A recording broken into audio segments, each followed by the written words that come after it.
আমাদের 15তম দফাটি হচ্ছে তারুণ্য কর্মসংস্থান।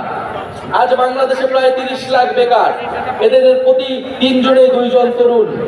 সকল কর্মক্ষম নাগরিকের জন্য দেশে ও বিদেশে মর্যাদাপূর্ণ কর্মসংস্থান নিশ্চিত করতে আমরা রপ্তানিমুখ শ্রম ঘন শিল্পের বহুমুখীকরণ এবং দক্ষ মানব সম্পদ গড়ে তুলব।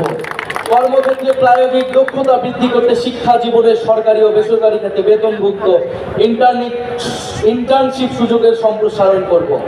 প্রতিযোগিতামূলক চাকরির পরীক্ষাগুলোতে প্রশ্ন ফাঁস, দুর্নীতি, সুপারিশ ও স্বজনপ্রীতি সম্পূর্ণ দূর করে স্বচ্ছতা ও জবাবদিহিতা নিশ্চিত করব এবং গ্রেড ভিত্তিক সমন্বিত পরীক্ষা ব্যবস্থা চালু করব। আমরা তরুণ উদ্যোক্তাদের জন্য উদ্ভাবন ও সৃজনশীলতা সহায়ক পরিবেশ তৈরি করব। আমরা জেলা ভিত্তিক ফ্রিল্যান্সিং এবং রিমোট ওয়ার্ক হাব গড়ে তুলব। পেমেন্ট প্ল্যাটফর্ম, কোয়ার্কিং স্পেস ও উচ্চগতির ইন্টারনেট ব্যবস্থা করব।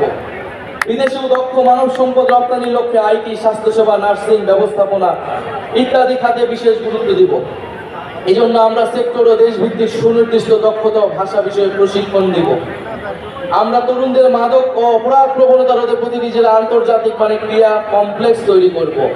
আমরা চাই তরুণরা শুধু চাকরি খুঁজবে না, চাকরি তৈরি করবে, এরকম অর্থনৈতিক পরিবেশ তৈরি হবে।